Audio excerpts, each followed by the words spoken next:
to this event. So I'm Danny Alexander, Vice President of the Asian Infrastructure Investment Bank, and we're here in the joint MDB Pavilion at 9 o'clock on a Monday morning. So well done to everybody who's made it here. I know that we also have a virtual audience from online also for this, I think, quite important and interesting discussion on the role of capital markets in mobilizing finance for climate resilient investment. So I'm just going to make a couple of comments to start with before introducing our extremely distinguished panel and then letting them speak for themselves. Obviously, resilience and adaptation has been a very high-profile topic at the COP this year, and the Egyptian presidency, and we'll hear from Ahmed Kutchuk, Vice Minister of Finance, in a moment, has really made this one of the major issues for this, and rightly so, because climate-related shocks are already becoming more frequent and more severe. Financial losses due to extreme weather-related events have increased nearly tenfold over the last 40 years, from a 10-year global average of $12 billion in 1980 to nearly $120 billion today. And of course, climate change has profound implications for infrastructure assets, as well as environmental and social implications. And so, to respond to this, to prepare for it, and to minimize losses for individuals, for society, and for the economy at large, it's imperative to finance infrastructure that is resilient. And so, adapting our economy to and our infrastructure to such shocks requires the deployments of large amounts of capital. Now, for AIIB, as a multilateral development bank, we're committed that at least 50% of our financing will be climate finance by 2025. And along with all of the partner institutions that you see on logos on the wall here, the other multilateral development banks, we're implementing Paris alignment so that from the middle of next year, every single one of our projects will be Paris aligned, which means that the question of resilience and adaptation will be an integral part of the assessment of every single project that we do. And I know that's in common with also the institutions who are represented here today. This COP, we've been discussing this topic very often, and I'm pleased to say that during the course of this COP, we have, as an institution, joined the Coalition for Climate Resilient Investment, which we're delighted to do, and that you may hear that name mentioned more than once, the CCRI, during this discussion. I'm also glad to be able to announce this morning that AIIB intends to issue its first climate resilient bond next year, which will be a bond with 100% of the underlying assets being pipeline projects for resilient, climate resilient infrastructure. The bond will be issued under AIIB's Sustainable Development Bond Framework, which has shown and attracted strong support in the market over the last nearly 3 years. And we look forward to working with not only those institutions represented here, but the whole market to make a success of that initiative, and hopefully it will be the first of many. So that maybe just provides a bit of a backdrop to AIIB's interest in this topic. And so I would like to just briefly introduce the panel before starting the discussion. So we have two panelists who are online with us. I guess we will see them on the screen shortly. There we are. Ah, yes. So we have joining us Mr. Ahmed Kutchuk, who is the Vice Minister of Finance for Egypt, and also the AIIB Director on the AIIB board. And we also have joining us from Beijing, Dr. Zhang Wencai, who is Vice President of the Export-Import Bank of China, the China Exim Bank, which is one of China's major policy bank institutions. And then here in the room, to my immediate left,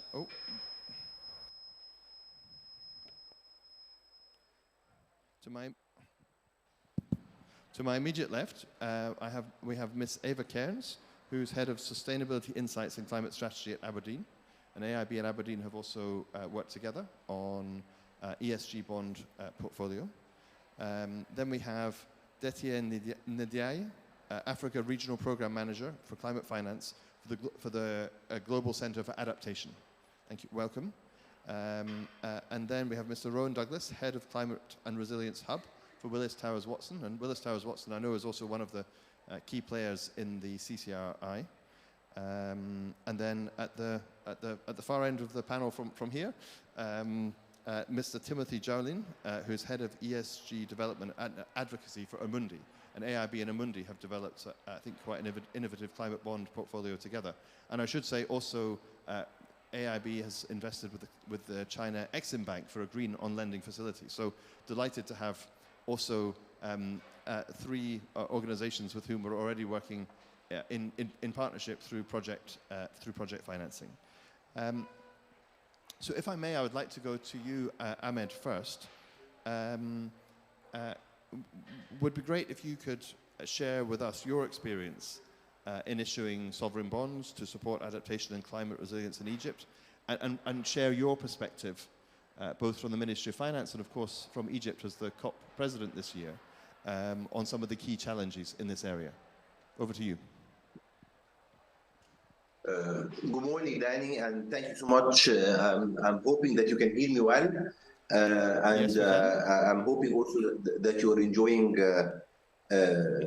your stay, and welcome everybody to this COP and to Sharm el-Sheikh. I think if we focus on the theme of this COP, which is from pledges to implementation, and the focus on implementation specifically, I think finance and mobilizing adequate financing is key and core for any achieving any ambition and achieving all the targets that we are all trying to pursue, so that we can collectively contribute to the global agenda. So financing was very important, and diversification and introducing new innovative financing tools was key. And this is why we have been working over the last 4 or 5 years on diversification and on using new instruments, including the green bond issuance that we made in 2020 to become the first MENA country to do this, and one of the leading countries in Africa to do a sovereign green bond. After it, we did also a green loan, by the way, a syndicated green loan worth 3 billion euros. But coming back to the green bond, which is a very important tool and a very important instrument that is gaining recognition, that is gaining importance. Let me tell you a couple of things. We did this issue back in 2020. It was a $750 million issuance, and it was 5 times covered. It was an incredible transaction for us, both from the coverage as well as from the demand that we got. We got a very high quality order book at that time. Sorry, it was 7 times subscribed, by the way, at the peak. And we got a remarkable investor base and demand that allow us to also have a good pricing. At that time, we had almost 30 environmental sustainable focused investors engaged, and we had 16 new investors that never came to Egypt or to participate in our global bond issuances before. So it allowed us also to attract new investors. But I just want to go back and reflect a bit on the challenges and the issuance that the process itself. And I want to tell you a couple of things. This is for any country to be able to move in that direction. Has to be a very collaborative effort, because you have to design and develop a green financing framework that would reflect the country priorities. Line ministries' involvement is key there. We created this interministerial committee that facilitated everything, and that allowed us to work as one team. I chaired this committee at that time, and it was a very interesting and learning experience. We also partnered with the right partners. There is a lot of information and knowledge that you gain at the beginning when you do your first issuance, whether when you design your green financing framework or when you execute a transaction or issue a bond. So we need to have the right partners, and we got the right partners, whether from the commercial banks or from MDBs, by the way. You need to also communicate very well with blind ministers, and you must know that you are all on the same learning curve, and you have to be very transparent and clear with investors, and to dedicate enough time to meet them, address them, and bring your story, and also address their questions and concerns. But it's a very important process that over time gives you ability to move forward. The selection of the projects also is very important.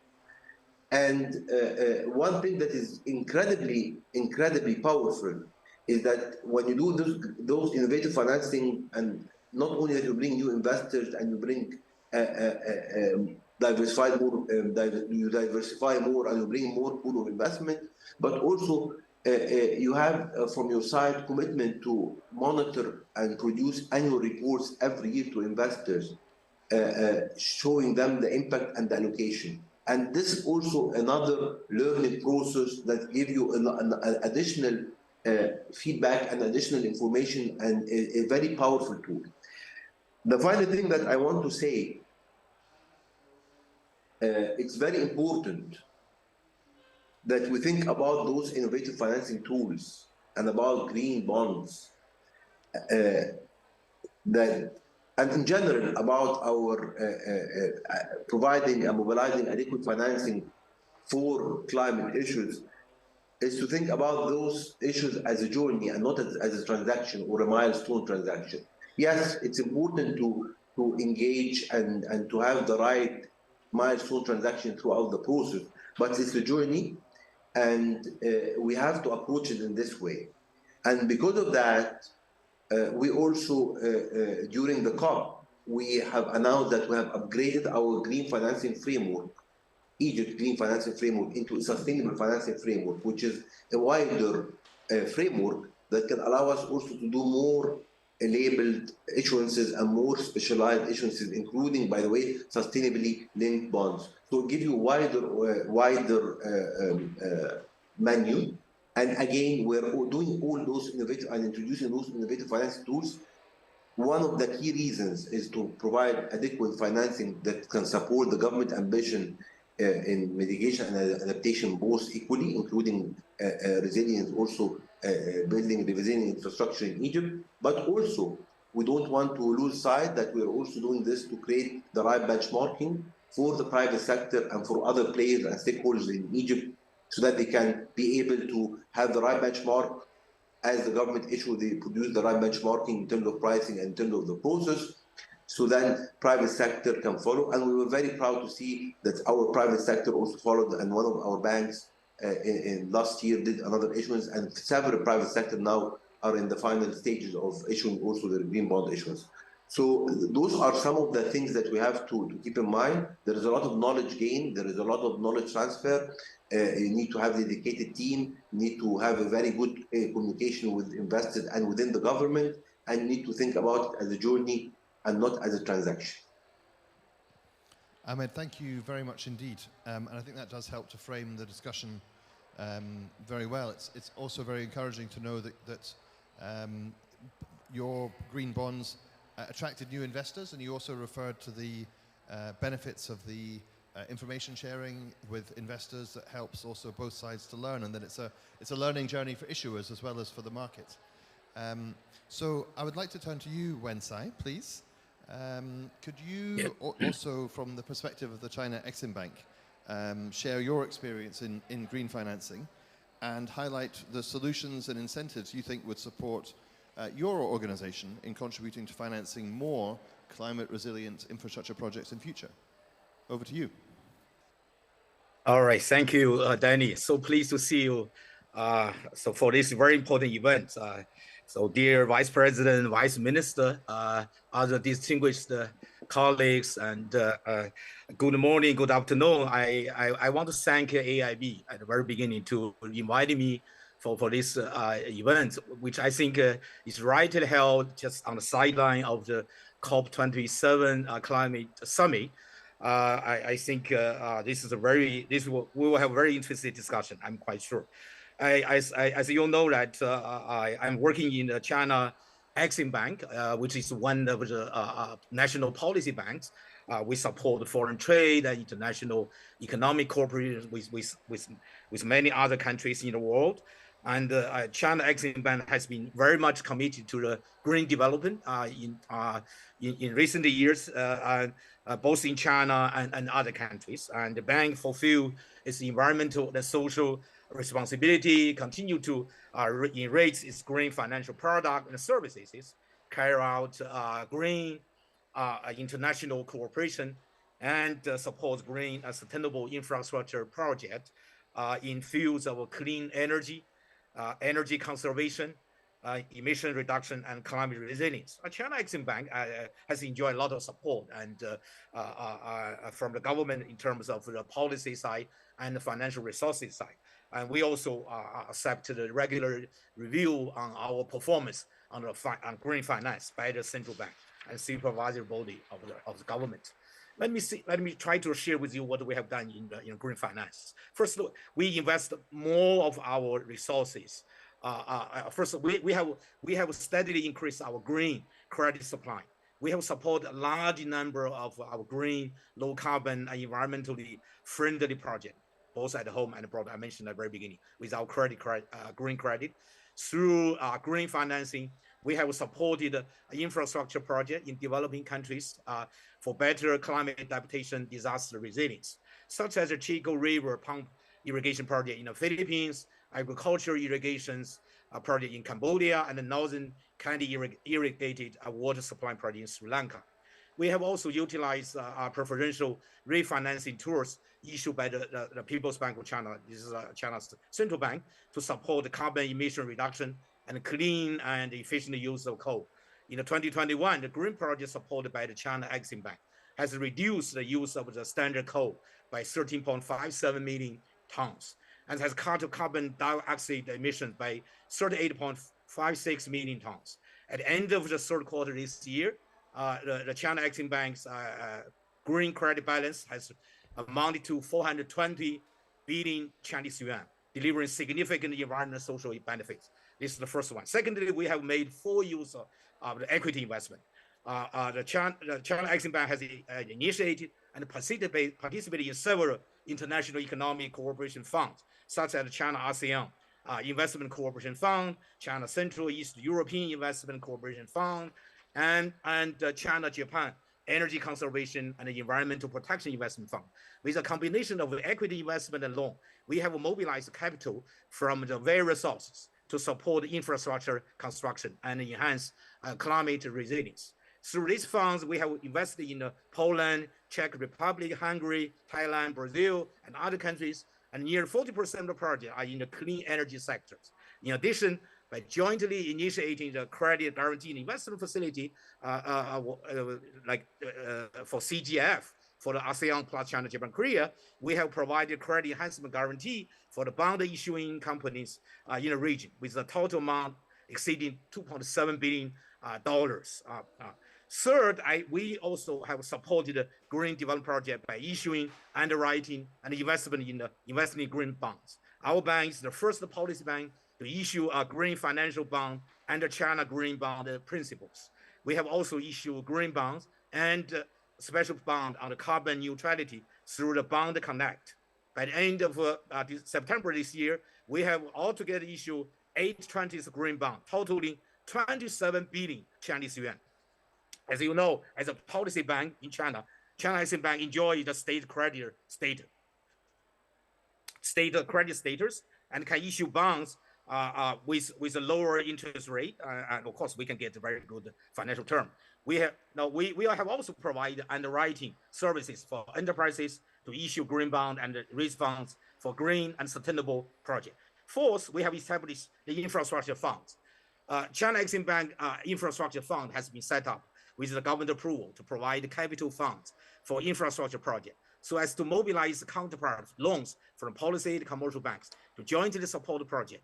As of the 12th October this year, the funds has provided 68.4 billion Chinese yuan to more than 100 key domestic infrastructure projects, mobilizing a total investment of nearly 1 trillion Chinese yuan.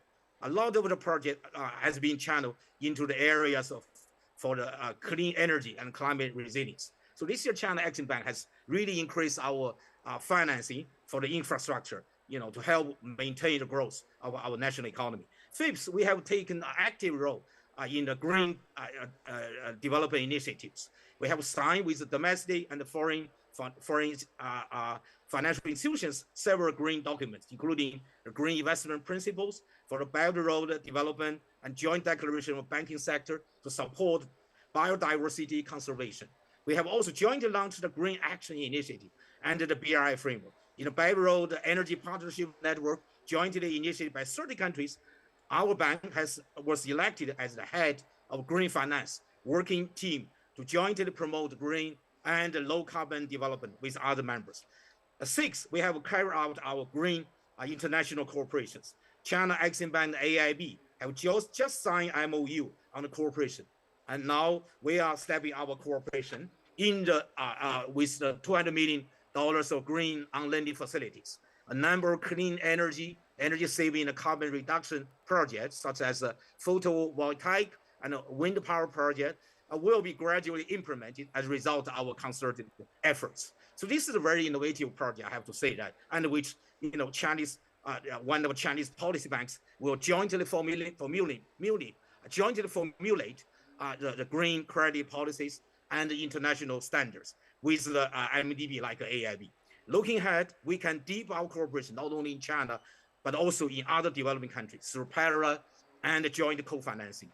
We can not only promote bilateral cooperation, but also mobilize more third parties, such as policy and commercial banks, to jointly finance climate resilient infrastructure projects. Those are the areas, the work we have done so far. So I will stop here. Thank you, Danny.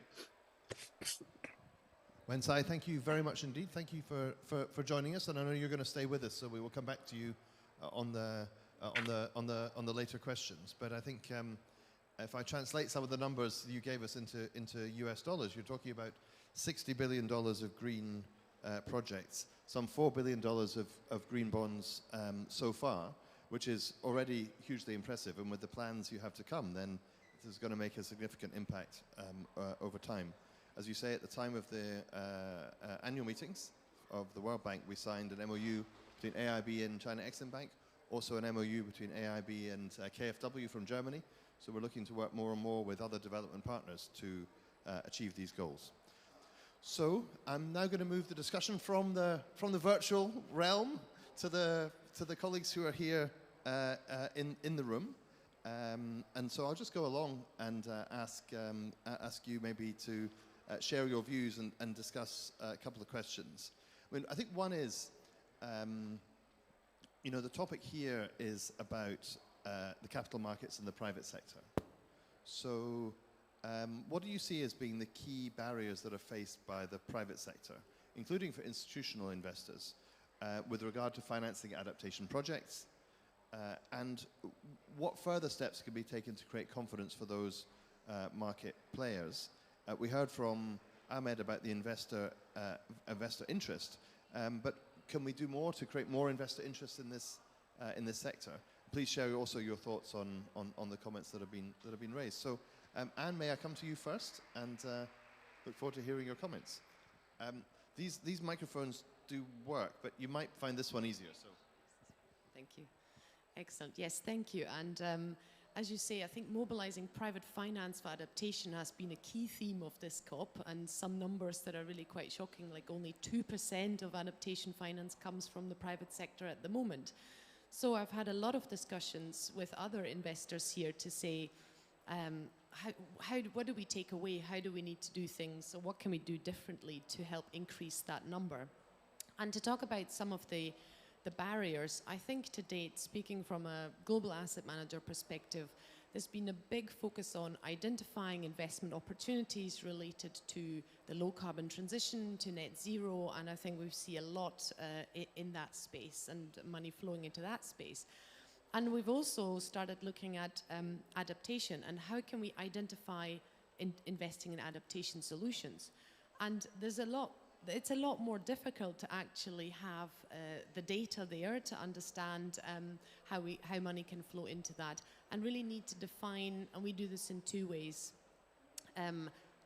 What instruments can we use to invest in adaptation and resilience? And on the one hand, I think obviously directly in infrastructure, and I think one of the barriers there is that you actually need a good way of valuing adaptation, resilience, and building that into infrastructure, and also understanding and pricing in physical risks. And I think that is an issue, which therefore, if we look at something, we've done climate scenario analysis, and you look at physical risks that happen in 20, 30 years' time, that traditional cash flow discounting models discount this to today's value, and they're very small numbers. So we need to address that, and we've worked quite closely with the Coalition for Climate Resilient Investment.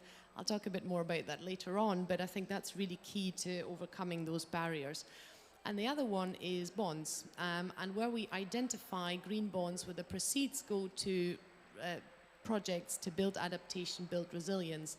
But one of the key barriers there is you really need to look at the issuer, and every investor has a different risk and return profile, that the expectation that they're looking for, and we absolutely need money to flow into adaptation solutions, maybe in regions where there isn't the market enabled for private investors yet, where there is a high credit risk. So how do we address that through approaches like blended finance, de-risking, working together with MDBs and the public sector? So I think that's a really key area where we need to look at, when we talk about adaptation solutions and resilience, really slice this down into the different regions, the type of infrastructure that's needed there, and very specific barriers for investor by region, by asset, to understand how we can unlock some of the barriers and enable capital to flow into that.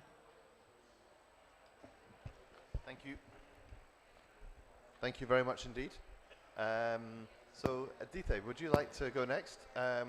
Global Centre for Adaptation is already playing a huge role in this space, and I know that you're particularly focused on Africa, so if you could maybe share some of those challenges in this context. Thank you. Thank you very much. Private sector finance has a critical role to play in enabling effective adaptation and resilience in developing countries. This is especially true since investment in adaptation can lead to a return on investment of 2 to 1 to 10 to 1. For example, every dollar invested in resilient infrastructure in Africa yields $4. Oh, okay, sorry. You can hear me now? Okay, thank you. So I said that private sector finance has a critical role to play in creating an enabling environment for effective adaptation and resilience in developing countries. And this is especially true since investment in adaptation can lead to a return on investment of 2 to 1 to 10 to 1. For example, every dollar invested in resilient infrastructure in Africa yields $4. And this is important as private sector investment are often priced on a market basis with financial returns measured against risks. But despite the benefits and positive returns, it is often difficult to convince private sector investors that investing in adaptation can be a good business.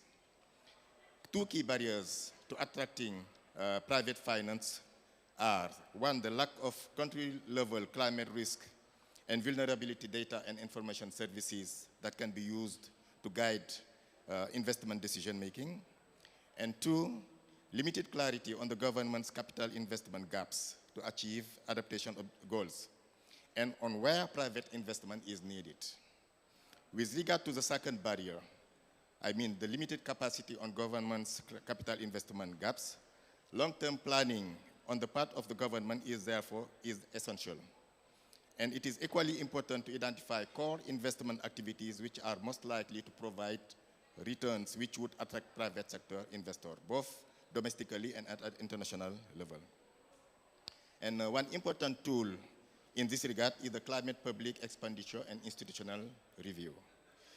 The CPIR provides evidence on government's existing spending as the basis for estimating the funding gap to inform government engagement with development partners and broader efforts to mobilize additional resources, including from the private sector.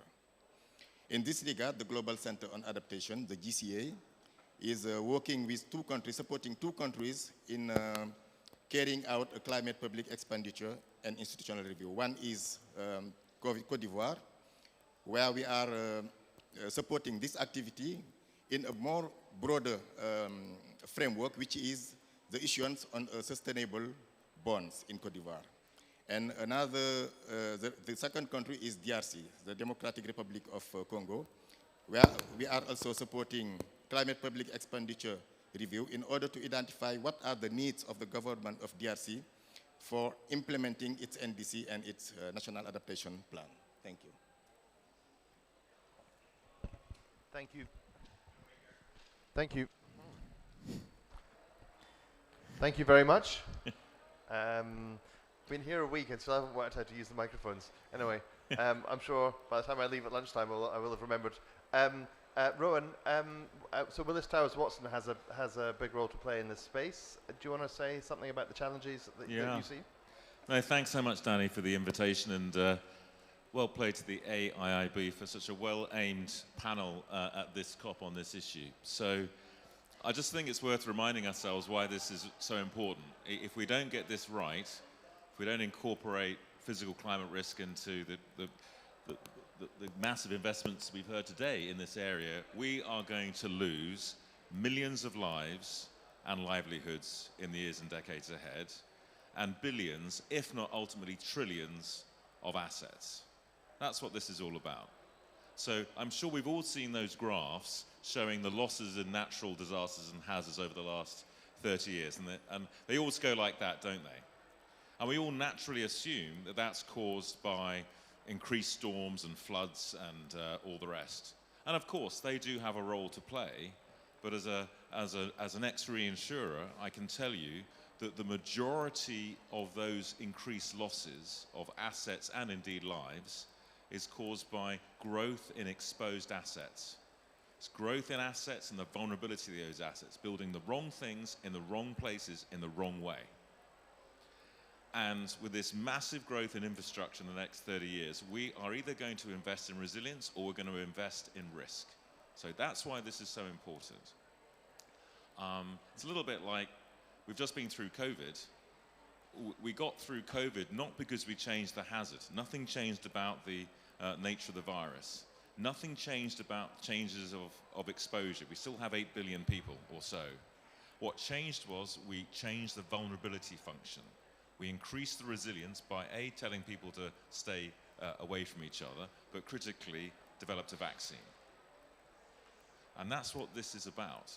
We're about creating a vaccine that's going to inoculate investors to build resilience, picking up on Eva's point. So what do I mean? Last year, Danny, we met in, well, your and Eva's home of Scotland, where Adam Smith basically invented economics and talked about the invisible hand. We need to retrain the invisible hand 2.0 to incorporate a risk that has up till now within the investment world been ignored. So as you said, WTW's got a role to play. We're both an insurance and reinsurance broker who spends all their time worrying in the finest detail about where assets are located, how they're built, how they're going to withstand physical shocks. And then the other half, we're talking to our investment colleagues who work in a market where this is completely ignored. And that's the brutal truth. We need to retrain the invisible hand to do exactly what Eva was saying and what the minister was saying about sharing data.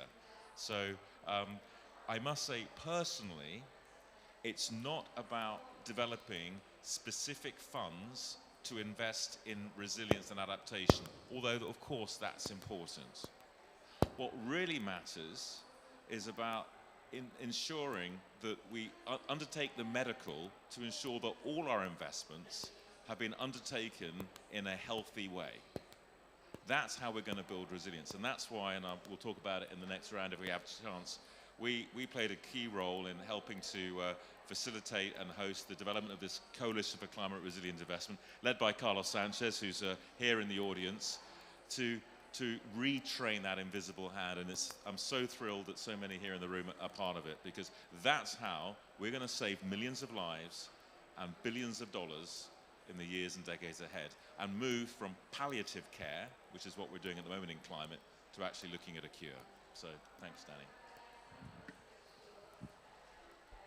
So some good quotable phrases there, that resilience is a vaccination for investors, and that we have to retrain the invisible hand. So Timothy, from Amundi's point of view, you have a huge portfolio around the world. How are you approaching these issues, and how do you see the risks and challenges? Thanks, Danny. So indeed, we have a huge portfolio. So I'd like to take one step back and reflect on how climate adaptation can actually be linked to capital markets, because that's not necessarily obvious, right? And you said in the introductions that was what we were going to talk about today. Sorry. Yeah, private sector and I think I'm going.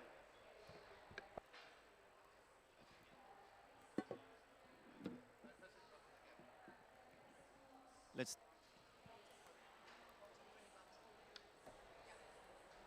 Is it working now? Okay. This seems like the safest option. So this is resilience in action. But that was not necessarily the point I was trying to make. Just why we think, on top of what we do in private markets, we think it's key to address capital markets as well. Because when you look at the magnitude of the financing and the additional funding which is needed, we have one key conviction, which is also valid for emerging markets, of course. It is that capital markets will be very much needed. We're talking about trillions of additional financing and funding which are needed. It will come, of course, but it will not come solely from direct investment into projects or into companies. I mean, look at the figures in terms of private debt, in terms of private equity, in terms of project finance going into emerging markets. There is no chance you're going to reach the financing and funding needed to address the issues of climate mitigation, even though there are more bankable projects probably than in climate adaptation. And in climate adaptation, that's a given. So it is critical to increase the direct funding for sure, but you need to leverage all the intermediaries that will make this additional funding a reality. I'm talking about local financial institutions. I'm talking about local project developers and operators. I'm talking about sovereign, quasi-sovereign, local development banks, agencies, and the likes. And you need to really make sure all this set of actors will actually be mobilized in climate mitigation, yes, but also in climate adaptation, because as you rightly said, it's happening now. So I think, climate resilience, it's a no-brainer. I mean, if you think long-term, you want to have climate resilience, but I mean, from a sovereign and public sector perspective, public development perspective, climate adaptation is a no-brainer as well. Now, how we want to make sure that capital markets are actually mobilized to help us make a better job in factoring that in and perhaps having more funding going towards climate adaptation. Well, to pick up Détier's point, we need to address data gaps, and perhaps we are not facing data gaps here, we are facing data holes. This one is not coming from me, it's coming from the Future of Sustainable Data Alliance, and look, the two areas, when you talk about environmental factors, well, they think there are data holes on the market, are environmental policy, second, climate resiliency. When it comes to governance, it's about public accountability. Those are the three ingredients that you need in terms of institutional framework to start identifying what needs to be done, make sure there will be the right audit trails if we need, or if we want to see more funding going into that direction. So that is something we are trying to address as well with the AIIB, with a focus on the private sector through this climate change investment framework. And what we're doing here is to have a market development programs which is focused, yes, on use of proceeds bonds to make sure there is actual funding going towards adaptation and mitigation, but we are also assessing each and every portfolio companies alongside climate transition risk analysis and climate adaptation analysis. And of course, let me share with you that we start from a very low base. Clearly, issuers are not there. They have a very poor understanding of some key facets of the physical risk they're going to be exposed to. When they analyze this risk, they focus on direct exposure or direct risk. What we would want to see is more and more an analysis of how it's going to disrupt their supply chain, their business models, because their direct assets can be insured, that's one thing, but of course more and more their supply chains is going to be disrupted, and that's what you want to see across issuers. So we think, yes, direct funding, direct investment is key, but you need to engage each and every issuers to make sure they have a deeper understanding about these issues. We may talk about investment programs after, but just think about on the sovereign side how much this is needed. Tomorrow we're going to see more and more sustainable bonds, green bonds frameworks, SDG frameworks. We need to have much better understanding of climate adaptation needs.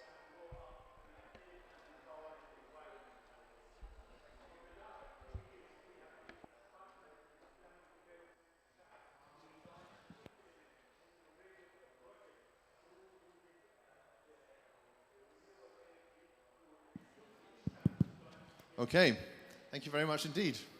I think there's some really important points we made in this panel, but before I go to the next round of questions, I just want to go back to Ahmed and Wensai and just see if you have any observations on these topics. So, Ahmed, could I come to you first on the screen? If Mr. Kuchuk is Ahmed, yes, could I hear invite you very to well. make some comments? Well, it's what I'm hearing about data gap, data holes, about risks and capturing it, about impact, about a lot of the challenges that is being mentioned.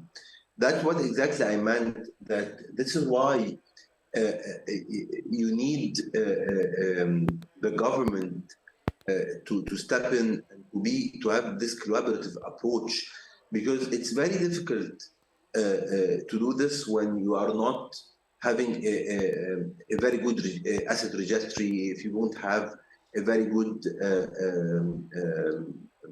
framework, if you don't have the right strategies for the country that lay out the foundations to invest also with the private sector in building the capacity there. It's a journey, as I said, and I remember when we started, this was a very challenging, very complex process. It's not something in 2019 until 2020 when we did our first issue. We took 18 months to do a lot of work, a lot of preparation. But once you are there, once you click it, the pro starts filtering at all layers, and you start building more and more capacity. So I hear what's being said, but this is why exactly it's a journey, and you need to have the right champions, and you have to put a lot of effort at the beginning, believing that this will pay off tremendously at the end. So there is this gap in the between that where you are putting a lot of investment in terms of effort, resources, dedication, and you're not getting anything until later in the stage. And so this is the process which is critical, and this is where you need more and more efforts if you want to allow and have more developing countries and emerging markets coming to this and availing and mobilizing more and more capital that goes to resilience and goes in general to climate issues. Thank you. Thank you. Thank you, Ahmed. And I know that you will have to leave in a few moments. So if we don't have a time to come back to you again, I want to thank you very much indeed for taking the time to participate in the panel and for sharing your experience. It's been incredibly valuable to hear from you. So, Wen Sai, would you also like to share thoughts on this question? Yeah, thank you, Danny. I think, yeah, certainly we see the barriers faced by the private sector, including by the institutional investors, with regarding to financing the adaptation and resilience infrastructure. Of course, there's a huge financing gap. Not only for the infrastructure construction, but also for the climate adaptation and mitigation. So we on one hand, we see the demand for the financing here, huge demand, but on the other hand, we do see the difficulties for having a more bankable project, right? So that we can really attract the private sectors, the investment. So how can we really build a linkage between the needs and the demand and supply side? So I think we do need to address their concern. The private sectors, the barrier they face. I do see that we, because of the project, particularly for the infrastructure project, for the adaptation and resilience, we have to address the difficulties the private sector face, including the relatively lower financial return. Particularly for some of the projects like in agricultural sector, irrigation, water supply, we do see the lower return. You need to think about how you can really address that financial side of the project, and also we have to also address other risks, including the environmental or even the climate related risk, right? That project may have. So I think we very often for climate related infrastructure, but usually they require more technical input, right, from very beginning for the good design, so that they can have a better adaptation to the disaster, to the disaster weather. So that's really, they require more investment, more technical input. So that means the investor may face more risk, technical risk or environmental or climate related risk. So all the things, right? And we need to think about. And also I think at the country level, so that very often, investor may face a political risk or legal risk or maybe sector policy related risk, or maybe business environmental risk. Among many others. So we have to address that policy issues, right, at the country level, at the sector level. So I think we needed to really to address those issues so faced by the private sectors.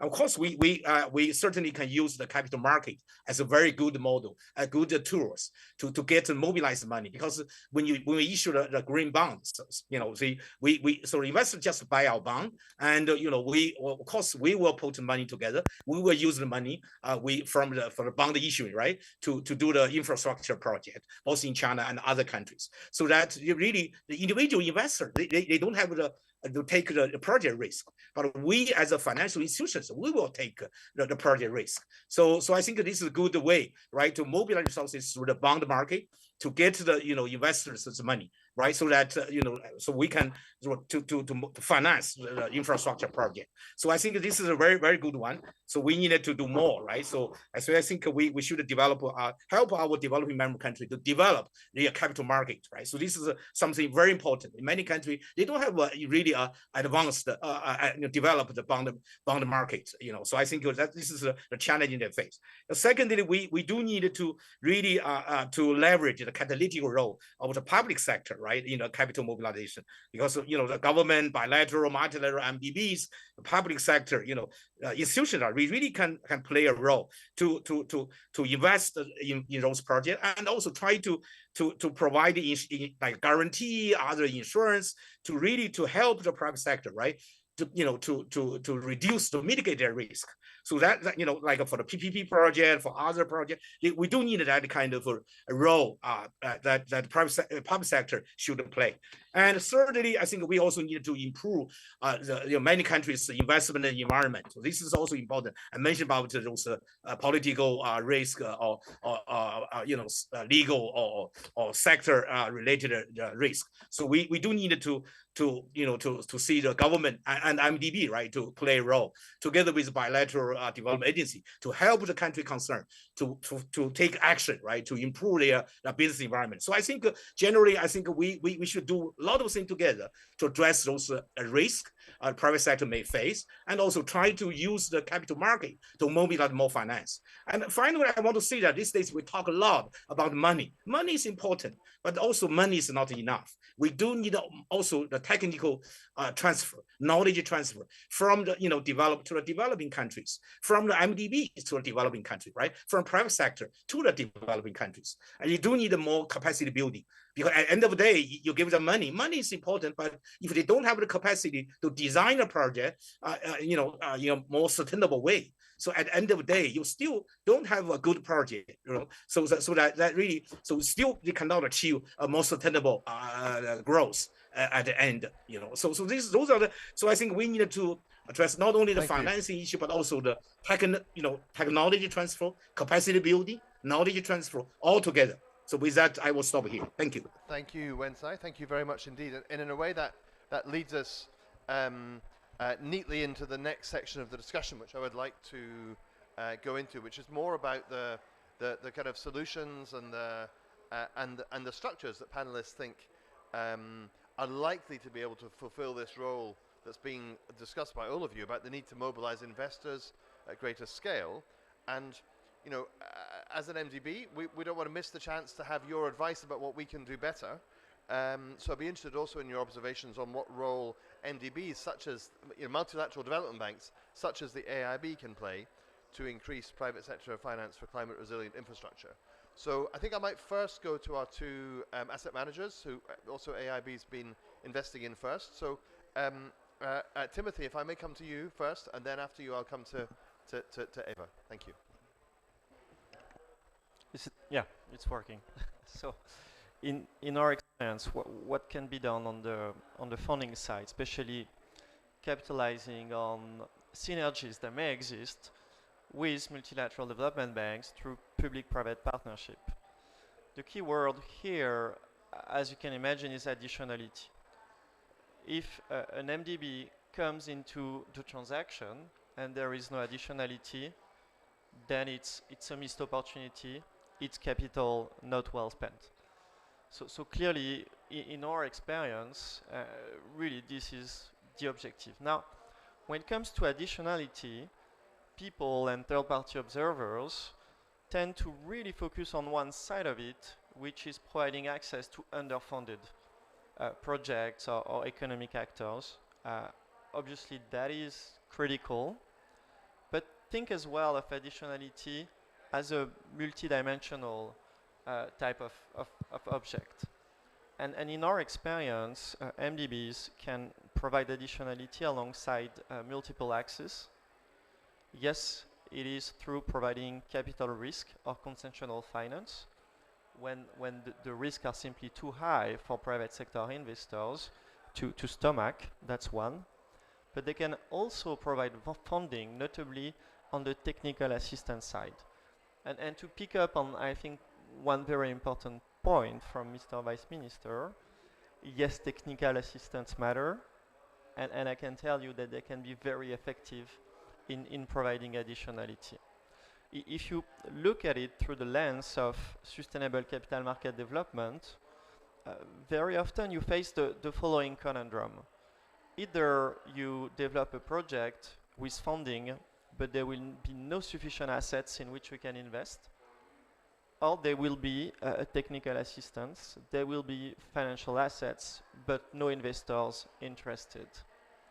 And so what we've been trying to do with multilateral development banks and DFIs has been to always work on these programs on the two sides. Yes, there is a need of an investment program to show this signal to the market, to potential issuers, to interest financial intermediaries.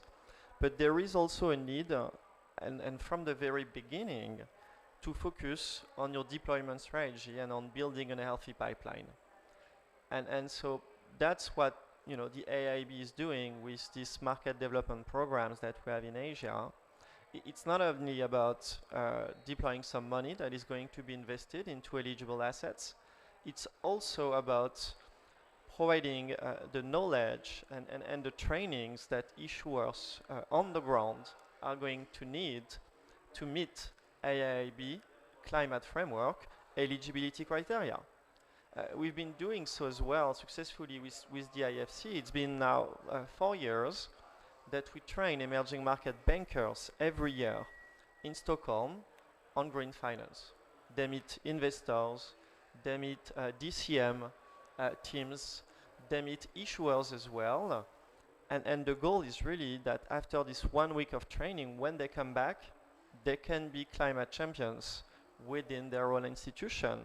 And it might sound rosy, it might sound like a marketing gimmick, but this is truly making change happening on the ground. In one of the structure we have, on the 1.4 billion portfolio, we have $600 million invested into private placement from institutions that have been going through that training programs. And so this knowledge, addressing this knowledge gap, I would say is really, really, really critical from the point of view of a PPP. That's brilliant. Thank you very much indeed. So, Eva, if I could offer the same question to you and request for advice to you, then look forward to your answer. Thank you. Yes, lots of good points mentioned by Tim already. I'll build on that and talk about collaboration. So hearing and being involved in the dialogue and hearing that you're joining, for example, the Coalition for Climate Resilient Investment that we're also members of. So joining platforms where we can actually discuss some of those challenges together and understanding firsthand the frameworks that are being developed for investors. And we also talked about earlier, so I think it's important to talk about, as part of the issue, we talked about pricing physical risks and resilience into infrastructure, for example, and understanding and having consistent frameworks that MDBs get involved in and private investors get involved in through collaborative initiatives.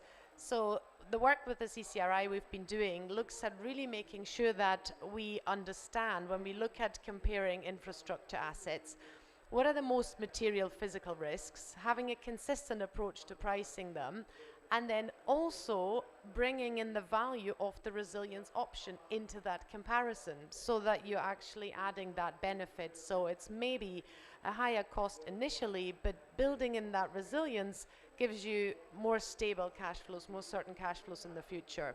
So that we're all on the same page on the frameworks that we're developing and applying in our thinking when it comes to infrastructure assets.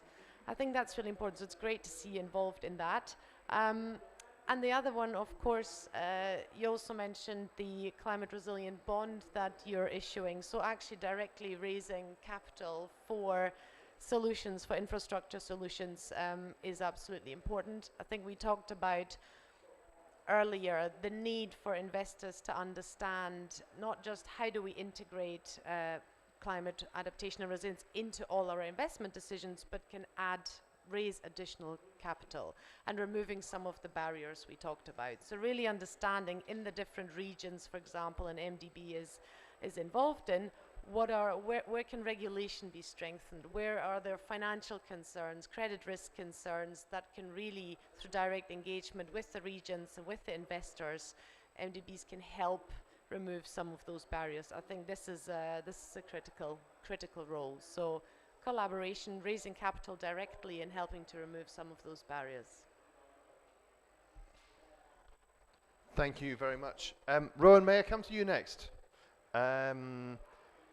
You also mentioned the CCRI, and I know you've been very involved with that, but interested in your view on market structures and the role of public finance in helping to mobilize the private sector in this space through capital markets.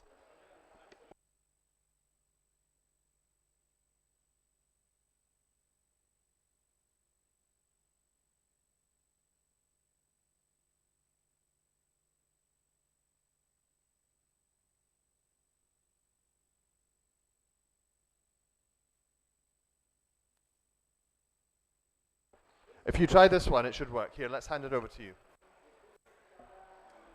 Is that, I'm now projecting. Interesting, when the light's off, it's working. That's really clever. Right, just picking up on Eva's point on CCRI, she really encapsulated one critical part. How do we get, as Carlos says, the physics into finance? The other key question it helps is if you're a government minister or a development bank, you may have $10 billion to spend in the next 5 years. And if you're looking at your country, where should you invest that 10 billion to get the maximum financial, social, economic, and indeed cultural resilience to your country? Do you strengthen that bridge over there? Do you build a hospital over here? And if so, how? And that's the other sort of key question. And if we can marry the macro strategy for a country with the micro asset level equation and get the physics, we may understand the risk to the bridge or the risk to the hospital. You can do some great analysis, but unless you get that into the gearbox of how investment cash flow modeling works, it might as well be an academic paper published by a university that doesn't actually get into the system. So I just wanted to highlight that this is what we're talking about, and it picks up on what the minister described in terms of the informational ecosystem. But okay, let's say we've built our more resilient bridge or our more resilient hospital network. We've done our medical, we've done our training, but we can still get whacked. We can still have that Category 4 hurricane coming through, and it could still do some damage either directly to the asset or to the surrounding infrastructure that you may have no control over. And what's also exciting is that there's a marriage, if I can put it like that, Danny, between capital markets and aspects of the reinsurance market. It began 30 years ago when capital markets investors, through mechanisms like catastrophe bonds and other index-linked and instruments, were able to say, we can put our capital at risk to help with physical climate risk, but not in the traditional insurance way of a event happening and claims happening. We can say, if a Cat 4 hurricane hits this region, we know there's going to be this level of damage. We can impute that through analytics. We can sense we know what the risk of that Cat 4 hurricane going through that area is on an annual basis. It may be 1% annual chance. So we'll put our $1 billion of risk capital available for $10 million a year. So what's exciting is that the marriage of capital markets, both as investors and risk capital providers, is being married through this new modeled world. So we'll be able to wrap infrastructure investments or broader investments. Last year, the company I work for, WCW, wrapped a Belize sovereign debt issue with a climate risk wrapper. So if a hurricane goes through Belize, essentially their debt will be paid off for a period of 3 years, so they don't have to worry about debt servicing. They can just focus on getting the country back. So as through regulation these risks become expressed and a cost of capital, in a beautiful way we can also use the same capital markets to wrap that risk. So you get the medicine you need, even though you've done all the training and all the right diet before you're there. So what I would say, if I may, Danny, is, and it's a concept that we don't seem to find the right language. We all talk about concessional finance, concessional investment. We don't talk about concessional insurance or concessional risk sharing. And actually that's what governments and society is all about. It's all about how do we share the risks together to enable us to have the confidence to grow. And I think this idea of risk sharing and concessional insurance, which is actually a key element of political economy, but it's not really discussed explicitly, is going to be a key role that NDBs play. And I think that with your work and others on the panel with the CCRI, we've got absolutely the formula to think about how to inject that into the system. And it could be a game changer because it's also not just a form of finance, it's a form of risk governance. Insurance provides governing rules of behavior, and I think that's going to be key. So that's my medicine to offer, Danny. So, Dite, I came to you last because I know for the GCA you do a vast amount of work and show a lot of leadership in these areas.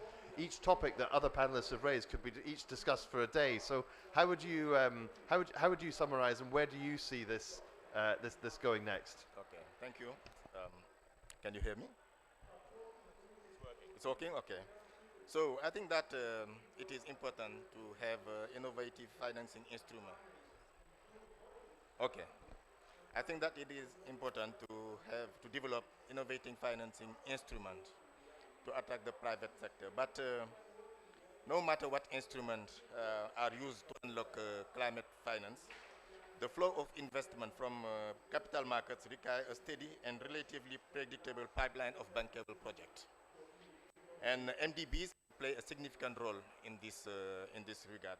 Currently, GCA is collaborating with the African Development Bank, and through a regional program called Africa Adaptation Acceleration Program, AIIB, which is to mobilize over the next 5 years $25 billion for adaptation in Africa. And one important aspect of this program is supporting African countries in developing bankable projects. Recently, we have supported the government of Kenya to develop a roadmap with 35 infrastructure projects that will be submitted to a private sector for building resilient infrastructure in Kenya. And the same is being done currently with the government of Senegal and Ghana as well. So I think that this is also very important to put the focus on having a pipeline of bankable projects. Thank you.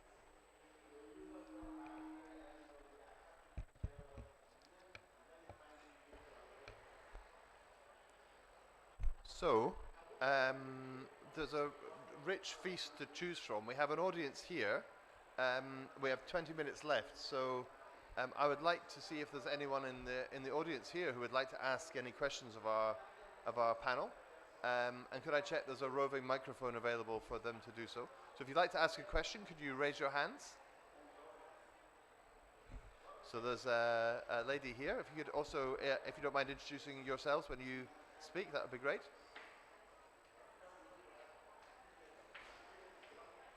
Try now. I think it's working now.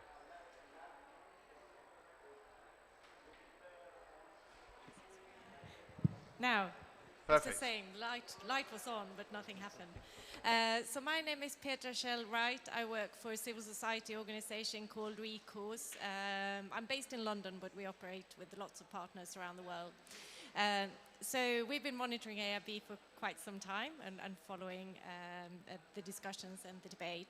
So one of the things I've only heard tangentially on this panel is around accountability, which is one of the key issues around finance. How do you know that you're actually having the impact that you seek to have? We've also been monitoring IFC and looking at financial intermediaries and how sometimes money that claims to go to good causes actually ends up in the opposite end. So the green equity approach, for example, that IFC has been pioneering and piloting, the first pilot project actually ended up funding coal power plants in Indonesia. Unfortunately, our partner, who is from Indonesia, is not here this week. He was here last week, and I think he might have spoken to some people in the sidelines on this particular issue. So there's a big risks there. And I wanted to ask a little bit more on how you look into those risks. How do you know that your investments actually go where you want them to go and it doesn't have negative impact? And the question to AIIB in particular is around the fact that in AIIB's policies, the environmental and social framework was updated a year or so ago. It came into operation just over a year ago, the revised version. And on the positive side, financial intermediaries, the language there actually took a notch up. I think it even almost overtook IFC. but ESG and capital markets investment is excluded.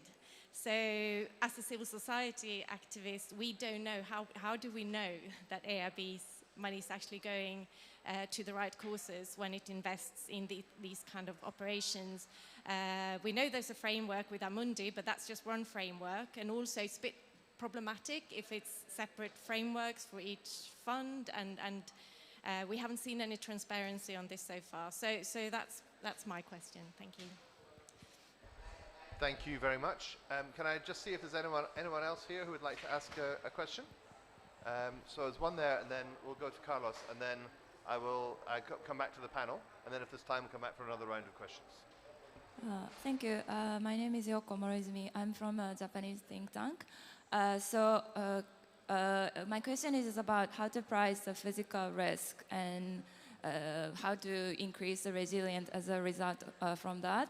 But the physical risk is very location specific.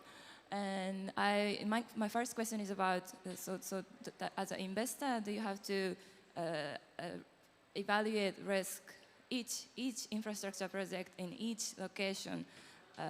Is that the way that going forward? And also the source of data now is come from a private ESG data provider, and access to physical risk data is not equal.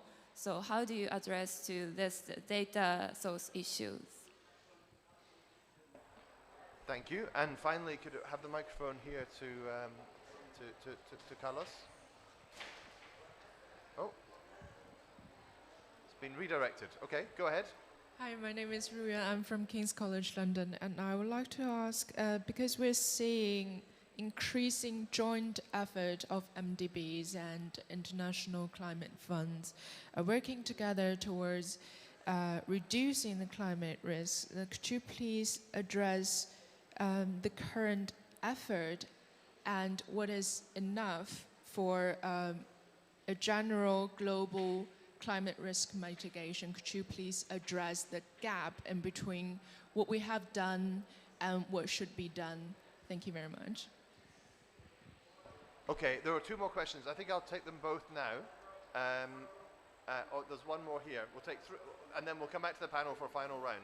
I think that's maybe better. So there's a lady here, and then two gentlemen in the front row, and then we'll come back to the panel. Lady there. Hi, good morning. I'm Preeti Daruka. I work with BRICS Feminist Watch. It's a Global South Feminist Alliance, and we've been monitoring IFI, particularly AIIB, New Development Bank, etc. So we recently did a review of AIIB's 40 approved energy sector project in partnership with Recourse, and we developed 9 indicators based on SDG 5, SDG 7, as well as the Paris Agreement, and reviewed your 40 projects, approved projects in energy sector. The findings were really shocking, disappointing, and alarming. In terms of access, not even a single project, this was desk review and not field or site visit. Just by reviewing the project documents as well as project summary on AIIB website, we did this research. In the project document, not even a single project document talked about access, gender access, ownership, management, and control of energy going to women. So if you talk about resilience and you're talking about you're not recognizing women as, number one, users of energy, having knowledge, skills, champions of energy, champions of climate, the approach we find is a very gender neutral approach, and the assumption is that if the bank invests in energy sector, the assumption is both men and women will get the energy benefits equally. But we all know the gender dimensions and realities on the ground doesn't result in the same outcome and output. So my question is, as you're talking about now in terms of additional investments, how are you going to address?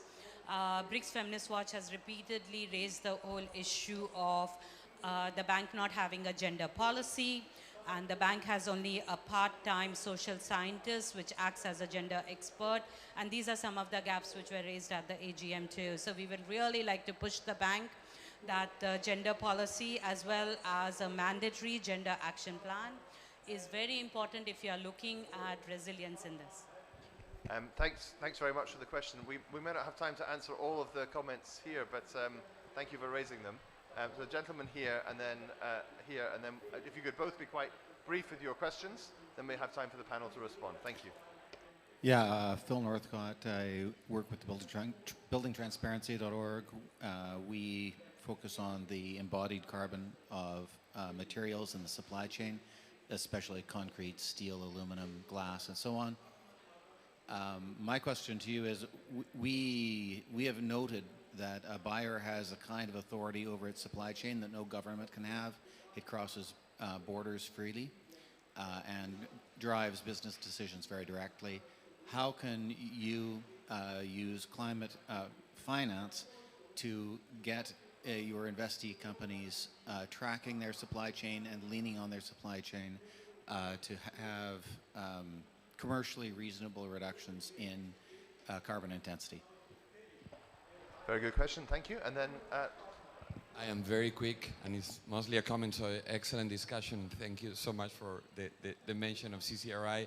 It's a comment about fiscal space versus fiscal constraint, and how the panel has wonderfully covered the need to go to a Minister of Finance and deliver fiscal space as a result of integrating of physical climate risk into national planning, asset design, and financing. So how we deliver that in the immediateness and urgency that is needed, so that we can go to that Minister of Finance and say, no, you need to do this, and just wait 10 years, and you will see how great that decision was. And in the meantime, you need to relocate fiscal capacity, you need to increase fiscal capacity. How we fix that conundrum that is very urgent to deliver that fiscal space instead of fiscal constraints. Thank you so much. Thank you all very much for the great questions. So I'm going to ask the panelists to pick what you would like from that menu of questions. And please respond in no more than 2 minutes so that we can wrap up on time. Some important topics there raised about accountability and integrity, which actually, in terms of proceeds of being used in the way that they say they're going to be used, which has also been a major topic here, about price, about the gap between our ambitions and reality, about the role of gender in this area and the supply chain, as well as fiscal space. So I'll start at the panel at the far end with Timothy. Wensai is still with us, so Wensai, after the 4 panelists here have spoken for a minute or two, I will come to you. Timothy. Perhaps I'll speak about accountability issues and how we try to address it, dealing with capital market instruments, obviously, so without the same level of information as a direct lender would have. And perhaps to come back to the last point, which would be a good way to also reflect on things you said, which I think were really critically important. Look, on accountability, we all have to be, I think, very humble in the sense that it is one of the most critically important area. But when in the real world you start to put in motion very significant capital market programs and investment programs, we will live in an imperfect world. And when it comes to, for instance, the question of gender in emerging markets, you may or may not be familiar with one regulation from the EU which makes as a requirement for certain sustainable products to look at the governance of portfolio companies and among other things, take into account the question of gender. And one issue we face is that it will be a critical issue for most of our large investment funds invested into EM with a sustainable objective, because we simply lack data. And we cannot make the demonstration that in the light of the EU regulation, we are complying with their requirements. So here you have 2 roads. Either you stop investing into these markets, into these issuers that do not report, or you have credible remediation plans that take time, that require engaging the portfolio companies, asking for a better reporting mechanism and third-party insurance to the extent that this may be created, that they're going to actually do what they say. But it does take time, and in the greater scheme of things, we always need to think about the right balance between getting things done and accountability and standards. So it's just a high-level reflection, but it's an issue we face in public markets all the time. In most instances, we are not like a banker, so we provide you a loan in exchange of this and that conditions. So we need to negotiate, and we need to deal with public data available. And that's also the case for physical risk. By the way, in most instances, you invest into a large companies, you don't have access to the physical assets they operate. They might give you this information. And so you have to work on enhancing the reporting mechanism and engaging portfolio companies so that they do a better job, but it's not an easy work. So that's one comment. Second comment quickly on the need to think about the fiscal space and also the importance of potential concessional insurance. Just to say that when it comes to adaptation, sovereign will be key. For us, it's a no-brainer. They will be key. You can talk about private sector mobilization, but never forget the sovereign. And so we are at the beginning of the journey, I would say, when it comes to a funding strategy that will aim for sovereign to do a better job in terms of funding adaptation projects. How this has, if you want, indirect impact on the sustainability of their debt. That's one. How we can put better insurance clause in the financial instruments, in the info memo. That's a second. And we need to work collectively in basically enhancing these instruments. Thank you. Rowan? Danny, in Britain, there's a program just a minute. So I'm going to answer 3 questions in just a minute. All right? So the lady at the back, what's the difference between what we're doing, the trajectory of where we are and where we need to be in this area of investing in resilience? We are barely scratching the surface. We are investing both in risk to communities, male, female, north, south, but we're also investing in undisclosed contingent liability on a massive scale. To Carlos's question, and building on building on the point just made, Timothy's point, if we enable a sovereign to develop the beginnings of a more resilient infrastructure and wider asset base and begin to ensure that capital against shocks, that we've got to get to the point where that's rewarded by credit rating agencies and sovereigns begin to get that into the equation. Some of the most indebted countries are the most physically exposed. I'm thrilled that in the CCRI, Carlos and the wider team have got such support from the credit rating agencies. But I'm going to save my last 20 seconds from the lady from Japan. We've got so much to learn from Japan about building resilience. But to your point about do you need to get to the asset level, yes. When it comes to resilience, you can't cook from a packet. You've got to cook from scratch. You've got to go. Bankers have got to start thinking like insurers. When you take out your insurance, you have to fill in all those details about your property, don't you? Because this only works when we go from the ground up, because otherwise it's meaningless. So yes, we've got to think more about maps than spreadsheets, cook from scratch, and that's the way we're going to build up from the ground a macro resilient policy. Is that a minute, Danny? I hope so. It was a little over a minute, but almost good enough to get you on Radio 4, so look forward to hearing that another day. Dite. Thank you very much. Just one comment about the accountability framework. It is something very important. GCA. We have developed a technical assistance program, TAP, and the first component of this technical assistance capacities for African countries for adaptation, planning, and implementation. Because we are talking about adaptation. And unfortunately, when you have an intervention through a project, the impact, it is something that you cannot measure during the, when you are implementing the project. It is something that takes time to happen. And in most cases in Africa, when people are advocating for more money and for more financing. There is not enough money, or we cannot collect the money. But people care very little about measuring the impact of their intervention. For many reasons. One reason may be the fact that you need some tools and methodology that they did not have. Very recently, last year, the World Bank developed a very interesting set of tools and methods for that. Another reason is just that you don't have accountability frameworks. So through these technical assistance programs, when we are building capacities, we are putting a big emphasis on also having in place accountability framework during the implementation of adaptation projects. Anne, next we have just a couple of minutes left. So Eva, if you could be 1 minute. Relatively brief, 1 minute, and then Wensai also 1 minute. Thank you. Excellent, thank you.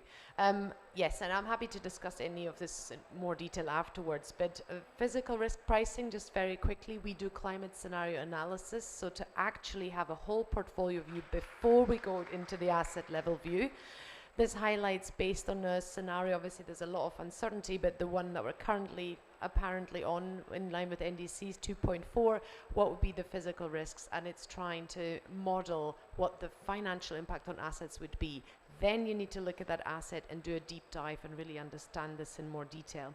And the other point around embodied carbon, and I think the importance of investors as well engaging and asking for data, for Scope 3 data, not only when we engage with the companies, but also initiatives like the ISSB disclosure standards to support that we need to see the full value chain carbon. And this, just as a final point, is really important. I think that resilience isn't just about adaptation, but also low carbon resilience. So actually the infrastructure we build isn't just protecting from physical risks, but brings in the mitigation and low carbon aspect as well. Thank you very much, very clear and also very succinct. So Wensai, just over to you for a minute or two of closing remarks. Thank you.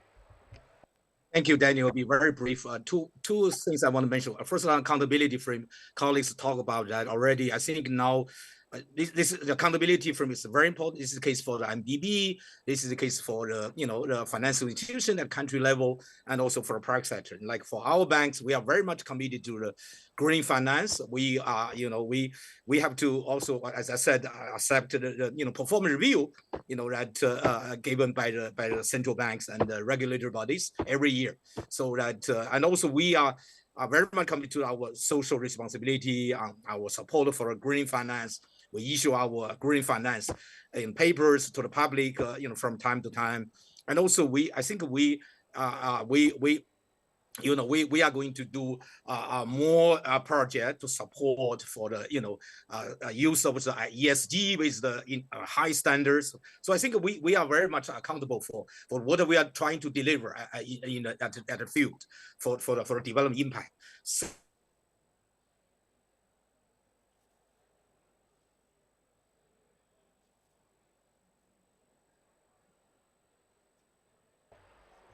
I'm sorry, it's not only the microphone technology that has the odd glitch, but the online link as well. So,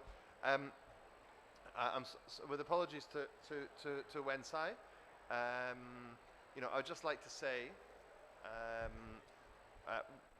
there were a number of questions directed at AIIB, and we are very happy to discuss those further. I think the point about incorporating gender considerations into energy projects is a very important one. I would point you towards the SWEEF fund that we recently approved, which is specifically dedicated to women's economic empowerment, which is an equity fund seeking out companies with that goal in mind. And we apply our environmental and social policies across all of the projects that we do. But I think what we've heard in this superb discussion today is, if I can summarize in 2 sentences, there is a lot of work to do. And there are a lot and an increasing number of important companies major investors, and governments who are dedicated to doing this work. And so while there are a lot of complexities that have to be worked out, I think there is also there are reasons to be optimistic from this discussion that this is an area which is very much going in the right direction, and there's a lot of energy and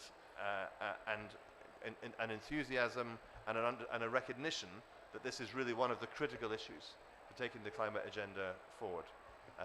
So with that, I would like to conclude the discussion and ask you if in the traditional fashion you could thank our panelists very much indeed for their contribution. Thanks also to our online panelists, and thanks to those in the room. Meeting closed. Thank you.